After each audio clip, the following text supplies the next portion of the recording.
Party secretary इत्तलात Rauf Hasan पे हमले के बाद गुज़श्ता रात इस्लामाबाद में तहरीक इंसाफ के मरकजी सेक्रेटेरिएट पे सीडीए और इंतजामिया के क्रैकडाउन ने पहले से सियासी कशीदगी में कई गुना इजाफा कर दिया है। प्रेस कॉन्फ्रेंस से लेकर पार्लियामान तक और पार्लियामान से लेकर सड़कों तक तहरीक इंसाफ मुक़्तदरा के खिलाफ न सिर्फ बयानियां बना रही है बल्कि हर गुजरते दिन के साथ सीज फायर के आसार भी मादूम होते चले जा रहे हैं। आज तहरीक इंसाफ कोर कमेटी का इजलास पार्टी चेयरमैन बैरिस्टर गौहर की क़यादत में मरकजी दफ्तर के बाहर शामियाने और कुर्सियां लगाकर किया गया, जिसके बाद पाकिस्तान तहरीक इंसाफ के रहनुमाओं ने मीडिया से बात की और क्या बताया, इस वक्त स्ट्रैटेजी क्या है, जरा उसकी एक झलक आपके सामने रखें। के मीटिंग की रेजोल्यूशन हमने पास करवाया। हम शदीद अल्फाज में सीडीए के इस कार्रवाई की मजम्मत करते हैं। पिटीशन फाइल कर चुके हैं। मंडे वाले दिन इसके खिलाफ पिटीशन इस्लामाबाद हाई कोर्ट में होगी। अदलिया हमें रिलीफ देगी। कल रात को अमली तौर पे आपने देखा कि इस फरसूदा निजाम के जो बुलडोजर आए और वो झलक और वो अक्स उसने पेश किया जो कि फलस्तीन में इजराइल के बुलडोजर गाजा में करते हैं। इसी तरह सीडीए और इस्लामाबाद पुलिस ने आके हमारी इस बिल्डिंग को मस्मार करने की कोशिश की। जंग हम ऑलरेडी जीत चुके हैं, अब ये सिर्फ लम्हों की बात है। जिस तरह की फस्तायत इस हुकूमत ने जिस तरह से ये जुल्म जबर किया है तो ये सियासी तौर पे हमारा मुकाबला नहीं कर सकता। गुज़श्ता रात पार्टी सेक्रेटेरिएट पे हमले के बाद से तहरीक इंसाफ इसे हुकूमती जबर करार दे रही है, जबकि हुकूमत इस कार्रवाई को कानून के मुताबिक करार देती है। पाकिस्तान तहरीक इंसाफ के सेंट्रल ऑफिस गिराया गया, वहां पे लोगों पे लाठीचार्ज किया गया, आमिर मुगल को गिरफ्तार किया गया अगेन ऑन पॉलिटिकल केसेस। मैं समझता हूं कि कल रात को हुआ, हम उसकी पुरजोर मजम्मत करते हैं। ये इनके ईमा पे हो रहा है, ये एक सियासी तौर पे मुकाबला नहीं कर सकते। पहले तो इनके दफ्तर के बारे में पहला नोटिस जो है इनको वो 2020 में दिया गया जब इनकी अपनी हुकूमत थी, अपने ही दफ्तर की बाबत, और वो पूरा एक पलंदा है जो कि बारहा सीडीए का अमला इनको कहता रहा कि जी आप ये तजावजात हैं। तो 10 मई के नोटिस की रोशनी में उसके परसुएंस में ये रिमूवल्स की गई हैं। ये कानून के ऐन मुताबिक है।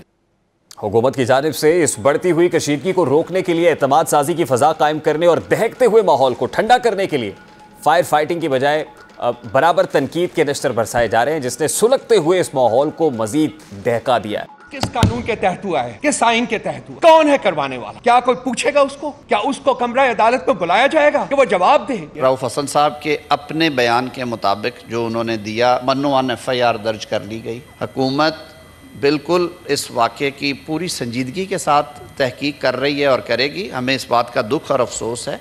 इस मामले पर बात करेंगे। इस वक्त सीनियर तज्ज़ियाकार अब्दुल्ला गुल साहब ने इस्लामाबाद से ज्वाइन किया है। अस्सलाम वालेकुम अब्दुल्ला गुल साहब, बहुत बहुत शुक्रिया आपके वक्त के लिए। सबसे पहले तो ये कहेगा कि गुज़श्ता रात से बल्कि 2 रोज़ से वफाकी दारुल हुकूमत इस्लामाबाद का जो सियासी दर्जा हरारत है उसमें खासी शिद्दत दिखाई दे रही है। दोनों तरफ से टेम्परेचर बढ़ रहा है। ये ऐसा क्लाइमेक्स है जिसका कोई एंटी क्लाइमेक्स होता हुआ नज़र नहीं आ रहा है। इस्लामाबाद की जो फ़ज़ा है, सियासी फ़ज़ा है, इस वक्त वो कैसी है? बिस्मिल्लाहिर्रहमानिर्रहीम, बहुत शुक्रिया। 7 मई को आर्मी की तरफ से जो प्रेस कॉन्फ्रेंस की गई थी DGI SPR की, उसके अंदर बड़ा वादे कर दिया गया था कि एम्पायर कोई किरदार अदा करने के लिए तैयार नहीं है, बल्कि जो भी मुज़ाकरात होंगे वो हुकूमत के साथ होंगे और सियासी सतह के ऊपर होंगे। और जाहिर है अपोजिशन ने जो हुक्मरान हैं उनको सेटिस्फाई करना है। दूसरी तरफ जो है अपोजिशन चाहती है कि किसी सूरत कोई इनडायरेक्ट इंटरवेंशन हो, कोई गैर जो जमहूरी कुव्वतें हैं वो किसी तरीके से अपना किरदार अदा करें, जो मेरे ख्याल में फ़िलहाल ऐसा कोई पॉसिबल नहीं है, क्योंकि बड़ा वाज़ेह कह दिया गया जो ISPR की प्रेस कॉन्फ्रेंस थी। मेरे ख्याल में उसके बाद किसी को अभाम नहीं रहना चाहिए। जहाँ तक आपने सियासी टेम्परेचर की बात की, बिल्कुल यकीनन ये लफ्जी गोलाबारी ज़्यादा है, क्योंकि अमली के तौर पर जो छोटी ईद के बाद जब हमने ये सुना था कि ईद के फ़ौरन बाद जो है वो एक ज़बरदस्त किस्म की जो है वो तहरीक चलेगी, तो अभी तक तो वो सिर्फ बातों के अंदर जो है वो तहरीक नज़र आ रही है। उसके अमली तौर के ऊपर एक आध प्रोग्राम हुआ, लेकिन उसके बाद अवाम जो है अपने रोज़ी रोटी के जो मसाइल हैं उसी से फारिग नहीं है, और फिर वो अब सियासत के जो तमाम जो एटमॉस्फेयर है इसी से बदजन होते चले जा रहे हैं। इसलिए वो तो चाहते हैं कि मुल्क में अमन सलामती खुशहाली हो। नहीं, लेकिन अब्दुल्ला गुल साहब, एक तरफ हुकूमत मुज़ाकरात की बात करती है, राना सनाउल्लाह साहब ने फिर एक स्टेटमेंट दिया कि मैं, अगर आप कहें तो मैं चल कर आ जाऊंगा मुज़ाकरात के लिए ऑफ द कैमरा करना चाहते हो, ऑफ द रिकॉर्ड मुज़ाकरात कर लेते हैं। एक तरफ हुकूमत इस तरह के स्टेटमेंट्स देती है, दूसरी तरफ कभी उनके मरकज़ी सेक्रेटरी जो सेक्रेटेरिएट है उसके ऊपर क्रैकडाउन होता है, कभी पार्टी के सेक्रेटरी इत्तलात के ऊपर जो है वो धावा, यानी उन्हें ज़दोकोब किया जाता है, तशद्दुद का निशाना बनाया जाता है। तो एक तरफ तो इस तरह का तर्ज़ अमल है और दूसरी तरफ मुज़ाकरात की बात कर रहे हैं। ये दोहरा मयार या खुला तज़ाद नहीं?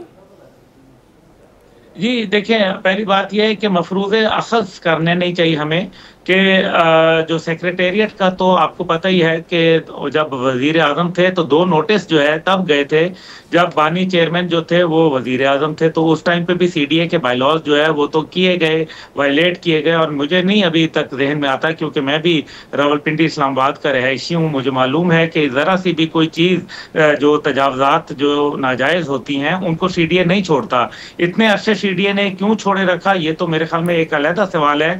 लेकिन इससे हट के मेरे ख्याल में जब वो ये कह रहे हैं कि जनाब हमें जो है वो किसी से बैठ के बात कर लेते, तो नोटिस जब गया था और नोटिस यही बताया गया था कि हम तजावज़ात हटा देंगे, तो उस टाइम पे PTI की लीडरशिप जो थी वो मेरे ख्याल में अपनी सियासत में मगन थी। बहरहाल मैं इसमें नहीं कहता। दूसरा जो आपने रऊफ हसन साहब के हवाले से बात की, यकीनन ये एक अफसोसनाक वाक़या है, मैं इसकी मजम्मत कर चुका हूँ और अभी भी मजम्मत करता हूँ पुरजोर। लेकिन साथ ही साथ जो है इसको हम फौरन जो है वो एक सोशल मीडिया के साथ ट्रोलिंग करते हैं। हम ये क्यों नहीं देखते कि अभी रऊफ हसन साहब के साथ ये वारदात होती है और अचानक जो है वो ट्रेंड बन चुका होता है विद इन 5 मिनट्स। देखें ना, मैं भी एक IT के शोबे से मुंसलिक हूँ, मुझे मालूम है कि ये ट्रेंड्स और ये जो दरमियान में आप बनाते हैं, जितनी भी पोस्ट बनाते हैं, इनको एडिटिंग चाहिए होती है, इनको काम करना होता है, ये 1 सेकंड में नहीं बनती।